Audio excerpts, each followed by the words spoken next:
I guess there's also that problem when you win all the time, which is you're then really competing with yourself, right? You've kind of exhausted the competition in your league for now, right? So you established dominance. What's the stage? Is there a stage above winning these leagues that you guys want to take it to, and you know, can you compete? Yeah. So there's once. It's kind of like, I'm not going to describe it as the Champions League of hockey because there's no comparison, but it's the same concept in that the winner of the English league plays Dutch, German. So they have a men's EHL and they have a women's, they call it Euro hockey, although actually they've blended this year, so it'll be the EHL for men and women. So the men's just got more competitors, so they do like 2 stages of it, but anyway, so we have 8 teams that are the winners of a number of European, sometimes one and sometimes the top 2. So the Dutch, and it's based on a very complicated point scoring system that I can't possibly pretend to understand.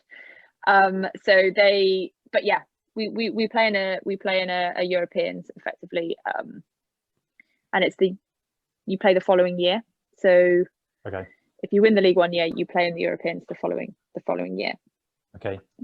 And we haven't had as much success as we would like out in Europe, for sure. And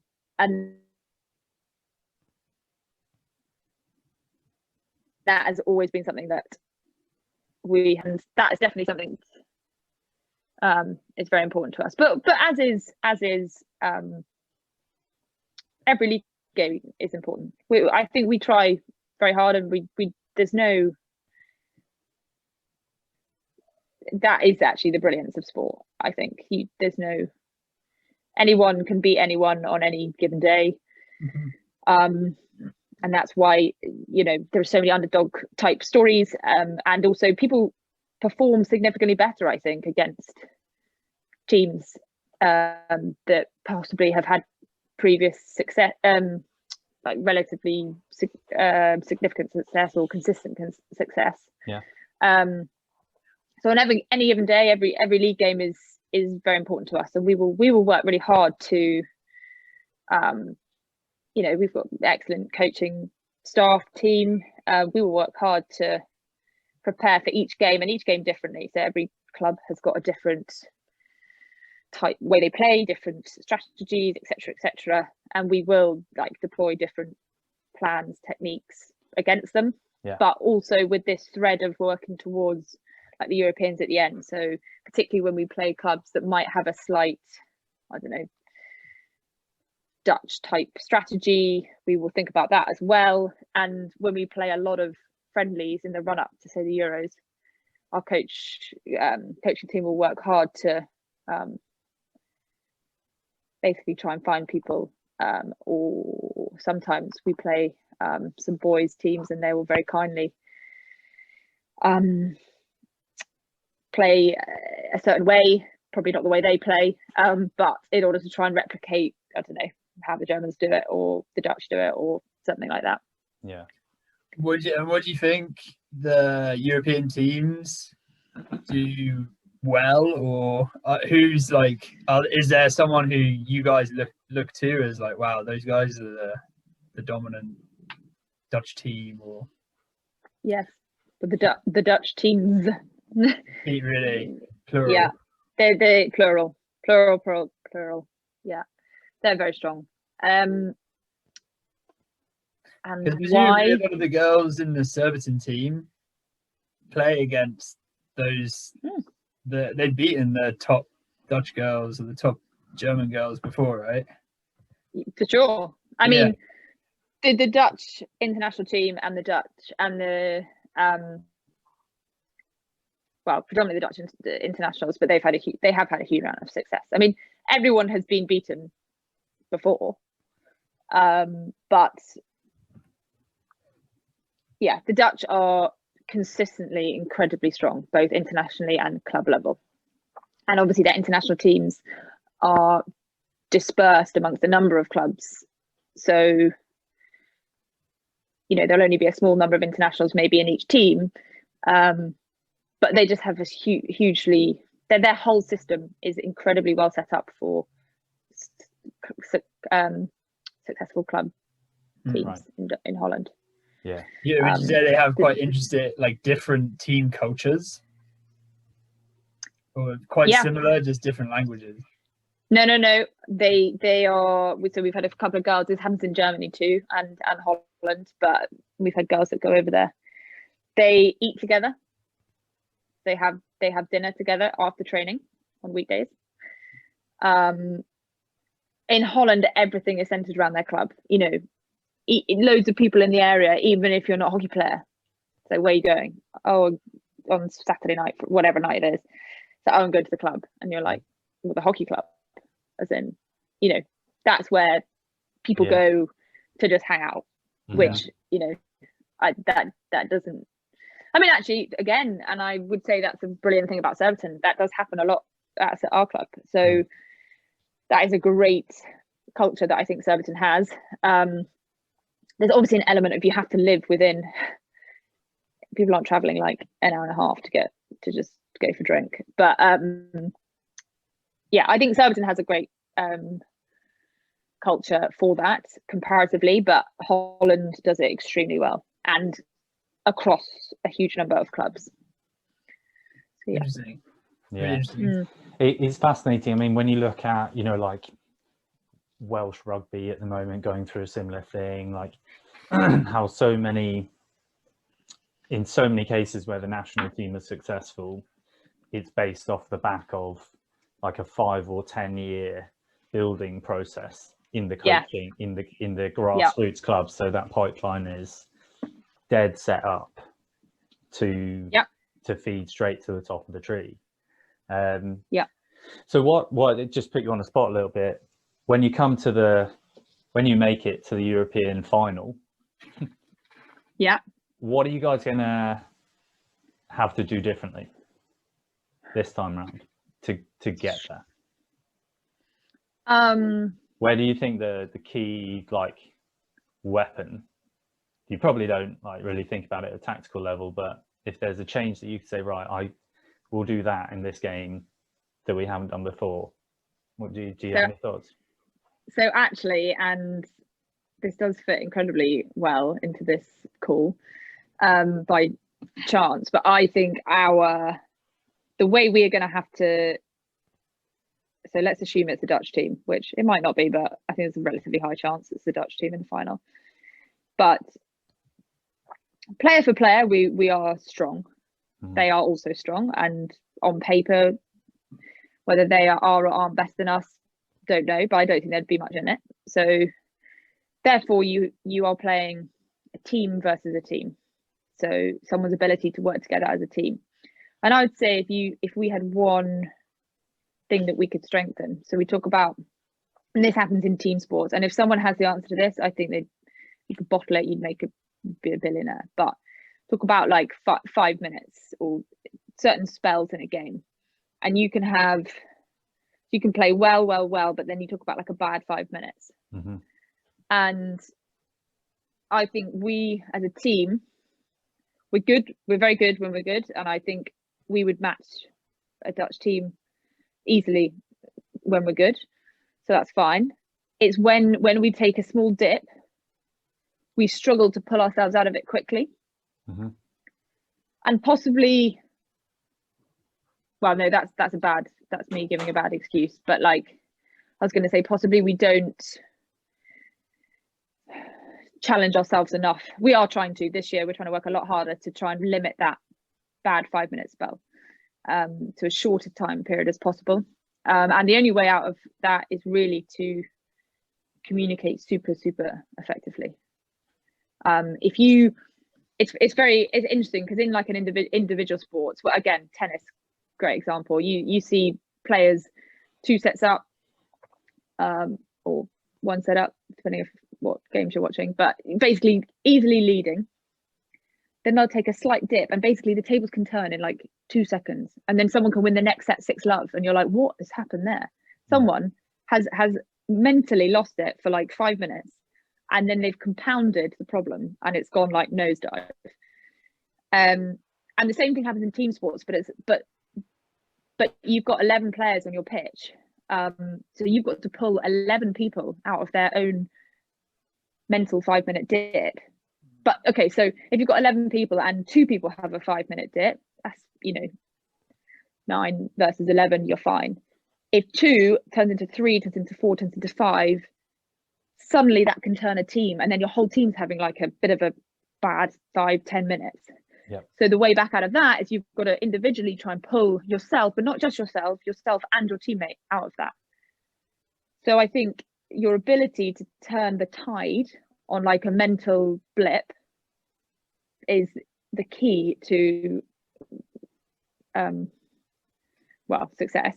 But it's not easy, and it is very difficult, because if you don't communicate in the right way, I don't know about you, but I've got, when you see teammates, I don't know, I've got a way that if I feel like I've like go through a bad patch, haven't quite got it together, I actually need to go super simple, like, right, next 5 minutes, don't try and like dribble through 9 and score the worldie, because funnily enough, when you're feeling not good, that's not going to work.